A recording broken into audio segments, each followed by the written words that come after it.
দিয়েছে। হাই বটু,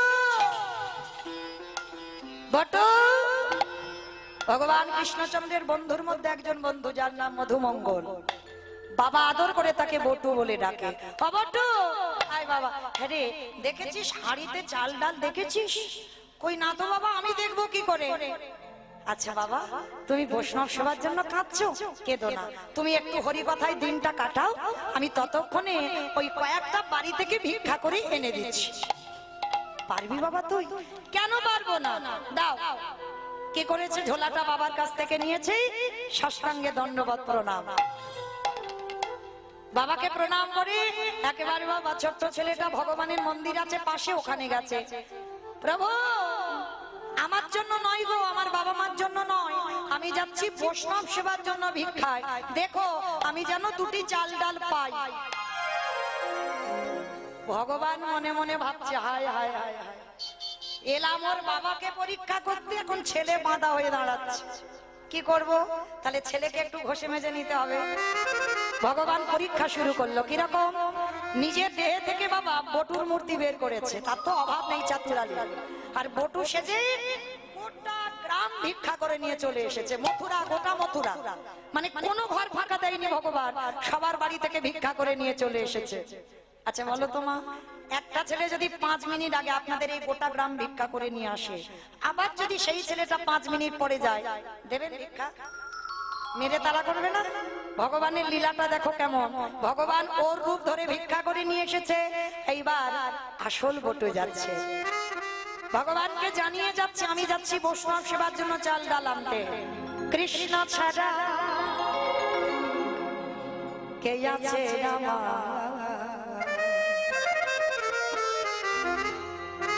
বিশ্ব ছাড়া মাঝে, বিশ্ব ছাড়া মাঝে,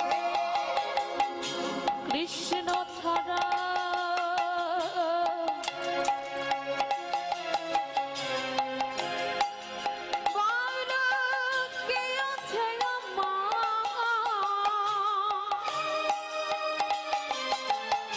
বিশ্ব চরাচর মাঝে,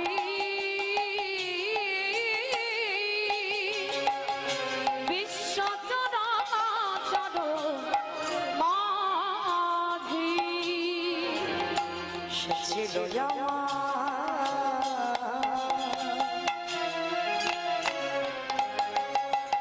দুঃখ সুখের বন্ধু,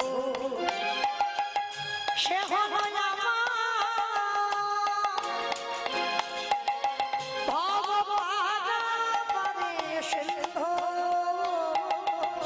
ছিল আমার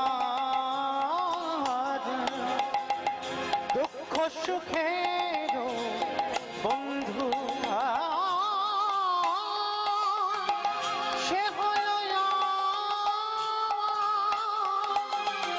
ভাব পাটাবনে সিন্ধু,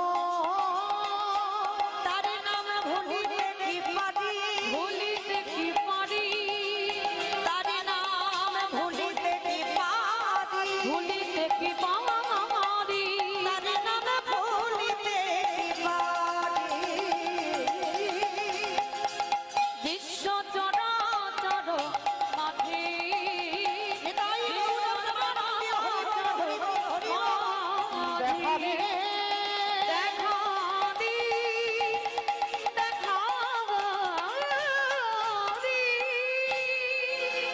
মথুরাবাসীরা সবাই বলে বলেন, সকালবেলা তোর বাবা ভিক্ষা করে নিয়ে গেল, তুই 5 মিনিট আগে ভিক্ষা করে নিয়ে গেলি, আবার তোর বাবা তোকে পাঠিয়েছে, দেখাচ্ছি মজা তোকে দাঁড়া। সবাই মিলে বেতের বাড়ি দিয়ে বটুকে বেত্রাঘাত, দূর হয়ে যা, এড়িয়ে যা। কৃষ্ণ কৃষ্ণ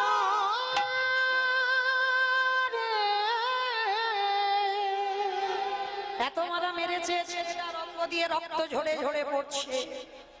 কৃষ্ণ একবার যদি জানতাম তোরে ভালোবাসলে তার এত কষ্ট পেতে হয়, কোনোদিন ভালোবাসতাম না। তবে শোন কৃষ্ণ, এই জীবনে যদি আমি বৈষ্ণব সেবা দিতে না পারি, এই জীবন আমি রাখবো না। এই জীবনে আমি যমুনার জলে ত্যাগ করে দেব। ভগবান ওদেরই বাড়িতে ধ্যানা জলে সব দেখতে পাচ্ছে ত্রিনয়নে। আহারে, ছেলেটা যদি জলে ডুবে যায় আমাকে তো ভগবান বলবে না। না না না, ছেলেটাকে বাঁচাতে হবে। কিন্তু কি করে বাঁচাবো, কি করে বাঁচাই, হ্যাঁ হয়েছে। ভগবান একটা পাখি রূপ ধরেছে, কানের কাছে উড়ে উড়ে যাচ্ছে আর বলে যাচ্ছে, এই মথুরাই কেউ দিল না তো কি হয়েছে, চলে যা বৃন্দাবন। আর বৃন্দাবন গেলেই চাল ডাল পেয়ে যাবে। ছোট্ট ছেলের মনে বড় আনন্দ, যমুনা নদী পার হয়ে বৃন্দাবনে গেল। আর বৃন্দাবনে গিয়ে চাল ডাল সবজি মা পূর্ণমাসী পূর্তি করে দিয়েছে। যা বাবা, তুই বৈষ্ণব সেবার জন্য এসেছিস তো যা, আমি যা দিয়েছি 4 জন সেবা দিয়ে অনেক বেশি হবে, যা চলে যা। ছোট্ট ছেলেটার বটুর মনে আনন্দ, কৃষ্ণ আমি অতিথি সেবার জন্য চাল ডাল পেয়েছি। নাচতে নাচতে নাচতে নাচতে আবার তো যমুনা পার হতে হবে। ভগবান মনে মনে করছে অত সোজা নয়। প্রথম পরীক্ষাটা গ্রামের লোকেদের কাছে মার খাইয়েছি, এইবার দ্বিতীয়বারে তৈরি হ। ভগবান কুর্ম হয়ে জলের তলায় বসে আছে। বাবা কুর্ম মানে মা কি? কুমড়ো কুমড়ো কুমড়ো, কুমির নয়, অনেকে কুমির বলছে, কচ্ছপ। ভগবানের তো 10টা অবতার, সত্য যুগে 5টা, মৎস্য কুর্ম বারাহ নৃসিংহ বামন। ত্রেতা যুগে 2টোই রাম, ভৃগ বংশে যমদগ্নি রৌরসী। মা রেণুকার গর্ভে জন্ম নিল ভিগুরাম বা পরশুরাম। আর একটা ক্ষত্রিয় কুলে রাজা দশরথের ঔরসে মা কৌশল্যার ঘরে জন্ম নিল দাশরথী রাম বা সীতাপতি রাম। একটা বলরাম অবতার, আর একটা কলিতে একটা হয়ে গেছে বুদ্ধ অবতার। মানে 9টা কমপ্লিট হয়েছে, একটা বাকি আছে কলকি অবতার। তাহলে সেই 10টা অবতারের মধ্যে বাবা একটা অবতার ছিল কচ্ছপ। আর কচ্ছপ হয়ে চুপটি করে জলের তলায় বসে আছে। আর ছেলেটা তো জানে না, নাচতে নাচতে নাচতে নাচতে আমারে ভগবান আজ ভক্তির লাগি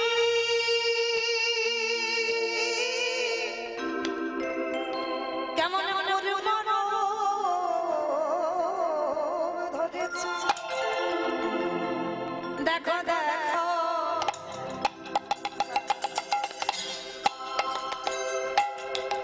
আমারে ভগবান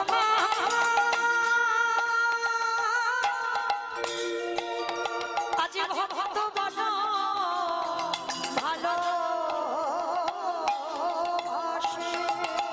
সে যে ভক্ত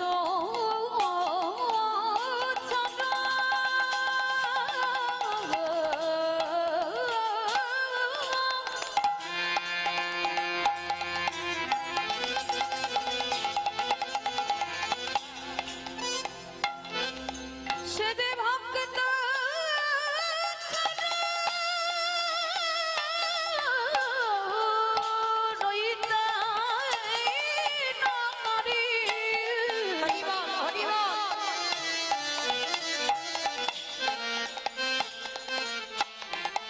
সে যে ভক্ত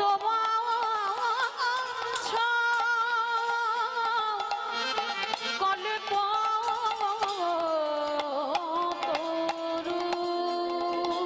ছোট্ট বাচ্চা তো জানে না, চাল ডালের পুটলিটা মাথায় নিয়ে নাচতে নাচতে নাচতে নাচতে পর তো পর মা পাটা পড়েছে কচ্ছপের পিঠ। আর কচ্ছপ যারা দেখেছো, কচ্ছপের পিঠটা পিছল মতো, আর যেই না পাটা পড়া সঙ্গে সঙ্গে পা পিছলে একেবারে যমুনার। আর যেই যমুনার জলে পড়লো, ওদিকে ভগবান ওদেরই বাড়িতে ছদ্মবেশে আছে, চাল ডালটা হরণ করে নিয়েছে। ছোট্ট ছেলে চিৎকার করে বলে উঠলো, মা তোর এত খিদে, তোর এত লোভ, তোর এত লালসা, তবে শোন মা, আজকের আমার অতিথি সেবার চাল ডাল যখন তুই দিলি না, তুই খেয়ে নিলি, এবার আমার জীবনটাকে তোর খেতে হবে। প্রস্তুত হ আমাকে খাবার জন্য। ছেলেটা সাঁতার জানে না, গলা পর্যন্ত নেমে গেছে মা, আর একটু গেলে পা পিছলালেই ছেলেটা ডুবে যাবে। ভগবান ওদেরই বাড়িতে মাথায় হাত দিয়ে পড়েছে, হায় হায় হায়, ছেলেটা যদি ডুবে যায় কাল সকালে আমার কেউ ভগবান বলবে না, না না না ছেলেটাকে বাঁচাতে হবে। কিন্তু কি করে বাঁচাবো, কি করে হয়েছে, ওরই বাবাকে ডেকেছে, মুনিবা তুমি কেমন বাবা? ছেলেটা সেই যে দুপুর বেলা গেল, বিকাল গড়িয়ে যাচ্ছে, ছেলেটা আসছে না, তুমি একটু খোঁজ খবর নেবে না? বাবা মনে মনে ভাবছে তাই তো, এত তো দেরি হওয়ার কথা নয়, ছেলেটা কেন কোথায় গেল বলো তো দেখি, দাঁড়াও একটু খুঁজতে যাই। বাবা ছুটে গেল যমুনার ঘাটে, আর গিয়ে দেখছে ছেলেটা গলা পর্যন্ত নেমে গেছে জলে, মানে আর একটু গেলে, একটু যদি দেরি হতো ছেলেটা ডুবে যেত। সব তো ভগবানের আমার চক্রান্ত। এইবার যেই না বাবা তীরে গেছে, ডাক দিয়েছে, এই খোকা শীঘ্রই ওঠ। সর্বনাশ, সাঁতার জানে না, জলে নেমেছে, দেখেছো? আগে ওঠ বলছি। মরা হলো না, কারণ মৃত্যুটা তো কঠিন গো। কি গো, মরি বললে মারা যাবে? মা বলো তো, মরি বললে মারা যাবে? বিষ খেলে হয়ে যাবে। বিষ খেলে নাকি হবে? আমার বিষ খেলে মরে? ঘাস মারা বিষ খেতে হয়। দেখ, ও ঘাস মারা খাওয়া, জ্বালানি খাও, তোমার যদি দিন না ফুরায়, ওই একবার হাসপাতালে গিয়ে বাবা আবার ফিরে এলে দ্বিতীয়বার আর খাবে না। তাহলে যত বিষ খাও না কেন, যত গলায় দড়ি দাও না কেন, যদি দিন ফুরায় তবে তো যাবে, না হলে তো নয়। ওই জন্য শাস্ত্র বলছে বাবা, কে যে কিভাবে মরবে এটা এখানে কেউ বলতে পারবে না, কে কার মরণটা কিভাবে হবে। এই যে আমি কীর্তন গাইছি, আমি গান গাইতে গাইতে মরবো, না রাস্তায় যেতে অ্যাক্সিডেন্টে মরবো, না অসুস্থ হয়ে মরবো, না বুড়ি হয়ে মরবো, না কোনো রোগে মরবো, এটা আমি বলতে পারবো? পারবো না। ওই জন্য শাস্ত্রে বলছে বাবা, কেউ খেয়ে মরে, কেউ খাইয়ে মরে, কেউ নিয়ে মরে, কেউ দিয়ে মরে, কেউ শুনে মরে, কেউ দেখে মরে, কেউ বলে মরে, কেউ ভালোবেসে মরে। এই যা যা কথাগুলো বললাম না, একটা কথা গ্রন্থের বাইরে যাবে না, সব ভিতরে আছে, একটা আজে বাজে কথা নয়। আচ্ছা যদি কারো জানা থাকে বলতে পারো, কেমন বলো তো, খেয়ে মরেছিল কে?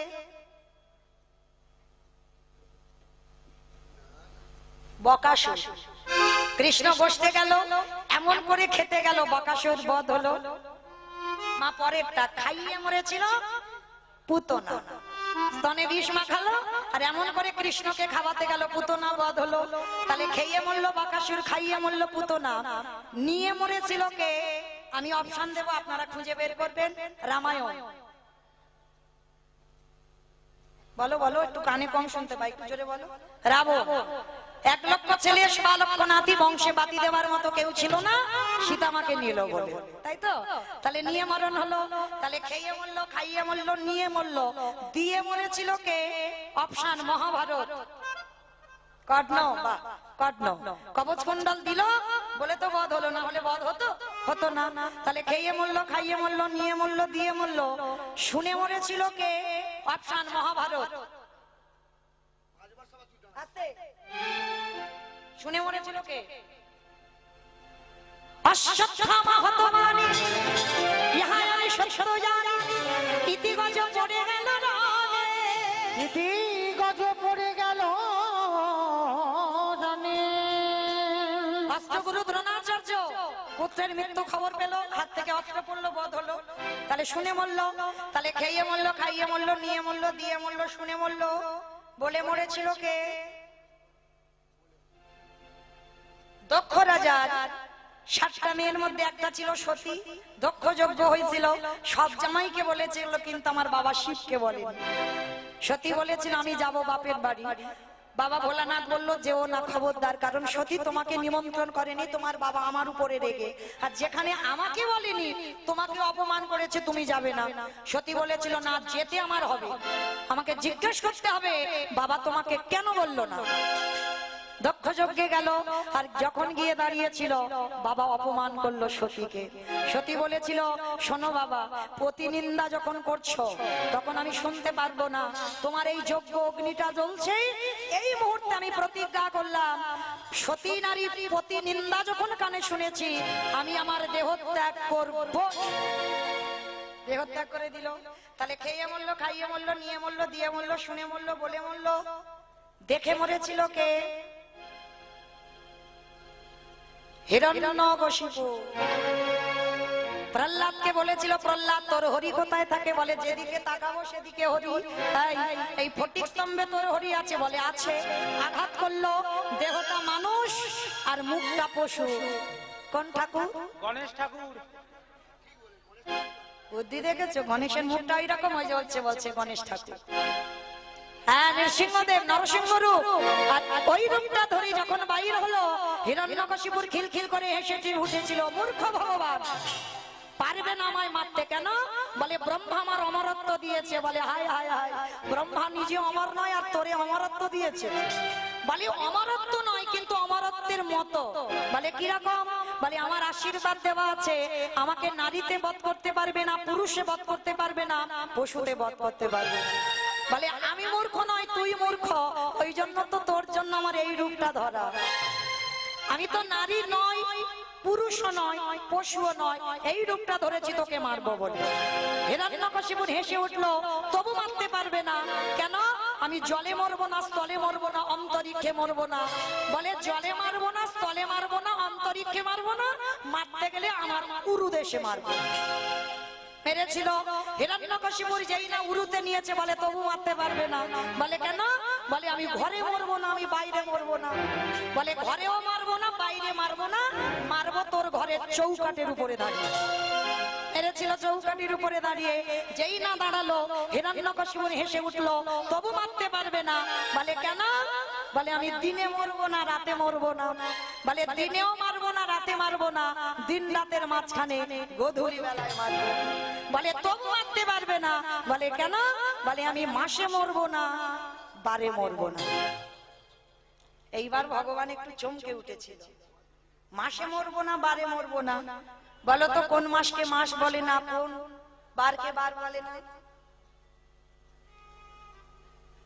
বলো বলো, হচ্ছে মল মাস। বেশ, পুরুষোত্তম মাস। এটা আমার কথা নয়, মহাজনগতস্য পন্থা। ভগবান হিরণ্যকশিপুরকে মারবার জন্য এক্সট্রা একটা মাস সৃষ্টি করলো, যেটা হলো মল মাস। ওই মল মাসে হিরণ্যকশিপুর বধ হলো। তাহলে ওই রূপটা দর্শন করে চলে গেল। তাহলে খেয়ে মরলো, খাইয়ে মরলো, নিয়ে মরলো, দিয়ে মরলো, শুনে মরলো, দেখে মরলো, বলে মরলো। আর একটা বাকি আছে, ভালোবেসে মরেছিল কে? বলো।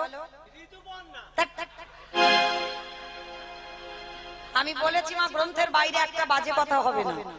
কত বাজে আজে বাজে কথা হয়ে গেল। তাছাড়া ঋতুবর্ণা মরেনি তো, মা মরে গেছে। ভালোবেসে আমার সিনেমা দেখে দেখে মাথাটা এই দশা। মানে সিনেমায় নায়ক নায়িকা মরে যায় না, ও ভেবেছে বোধহয় মরে গেছে। হরি বল। তাহলে ভালোবেসে মরেছিল রাজা দশরথ। কাকে ভালোবেসেছিল মা? না, রামকে নয়। রামকে ভালোবেসে মরেছে কইকেয়ী মাকে। হ্যাঁ, ভেবে বলতে হবে, তাড়াতাড়ি করে উত্তর দিলে হবে না। রামকে ভালোবাসা নয়, কইকেয়ী মাকে ভালোবাসা। আর কইকেয়ী মাকে ভালোবাসতে গিয়ে বাবা এমন কায়দা করে বউ বর চাইলো, প্রথমবারে ভরত রাজা হবে, আর দ্বিতীয়বারে রাম যাবে 14 বছর বনবাস। আরে রাম যখন বনবাস হলো, দশরথ কেঁদে কেঁদে অন্ধ হয়ে গেল। অন্ধ হয়ে বিছানা সজ্জা হলো। আর বিছানায় পড়ে দশরথ একটা কথা বলে গেছে, বলবো?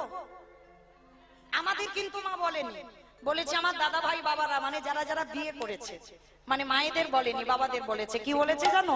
ওরে কলিরিকানন্দ হজি, তোরা যেন কেউ আমার মতো বউকে ভালোবাসিস না। আমি বলছি না, দশরথ বললো আমার মতো বউকে ভালোবাসিস না, ভালোবাস। দশরথ বলছে ভালোবাস, খবরদার বউ যেন মাথায় চড়ে না বসে। আর যাদের যাদের বউ মাথায় চড়বে, দশরথ মরার আগে বলে গেল, তাদের দশা আমার মতো হবে। আমি এই অবস্থা পড়ে গেলাম, তাদেরই দশা আমার মতো হবে। আস্তে, আমার লীলায় কোথায় ছিলাম আমি ভুলে গেছি। বাহ, সুন্দর শুনেছে বাবা। তাহলে ছিলাম যমুনার ঘাটে, ছেলেটা মরতে গেল, বাবা গিয়ে ডাকলো, ছেলেটার মরা হলো না। কিমা এখানে ছিলাম তো, চলো আবার এখান থেকে যাই। এটাই হলো শাস্ত্র কথা। যেখানে যাই না কেন মা, ঘুরে ফিরে আবার গোড়ায় আসতে হবে। কারণ আমি যদি বলতে বলতে চলে যাই, তাহলে কি লীলা শেষ হবে? হবে না। চলো আবার এখানে এলাম। এইবার বাবা যেই না ডেকেছে, ছেলেটা উঠে এসেছে। বাবা যা কিছু পেয়েছিলাম, ওই রাক্ষসী যমুনা, ওই খরস্রোতা যমুনা সবকিছু কেড়ে নিয়েছে বাবা। কি বললি? তার মানে তুই কিছু জোগাড় করতে পারিসনি, উদ্ধার কর না বাবা। পেয়েছিলাম কিন্তু উদ্ধার করতে পারিনি। এখন কি হবে বাবা? ওই যে দেখা যাচ্ছে দূরে একটা মুদির দোকান। এই, আমাদের টাকা পয়সা আছে যে কিছুর বিনিময়ে কিছু আনবো? টাকা পয়সা লাগবে কেন? তুমি জানো না অতিথি মানে নারায়ণ। আমি নারায়ণের জন্য ওই মুদি দোকানটা চুরি করতে যাব। চুরি? হ্যাঁ রে, আমরা ব্রাহ্মণ, আমরা চুরি করলে আমাদের সমাজ কলঙ্কিত হবে। বাবা, আমি তো নিজের জন্য চুরি করছি না, আমি ভগবানের জন্য চুরি করছি। আর তুমি কি জানো না সব চুরিতে কি পাপ হয়? ভগবানের জন্য যদি কেউ চুরি করে সে চুরিতে জীবনে পাপ দশায় না। আর অতিথি নারায়ণ, আমি নারায়ণের জন্য চুরি করব। এইবার বাবা ছেলে দুজনে মিলে যাচ্ছে ভোরের বেলা, মুদি দোকান চুরি করবে। পিছনে দোকানদার ঘরে ঘুমাচ্ছে, আর ভোরের বেলা পিছন থেকে গোল করে দোকানটা কেটেছে, প্রবেশ করেছে দোকানে। চাল ডাল আলু সবজি পুটলিতে বেঁধে নিয়েছে। গর্ত থেকে বেরিয়ে এসে বলছে, বাবা বাবা চলো চলো চলো, তাড়াতাড়ি চলো, তুমি তো কত চিন্তা করছিলে কি করে সেবা দেবে সেবা দেবে, দেখলে তো ব্যবস্থা করে দিলাম। বাবা বলছে, হ্যাঁ রে খোকা,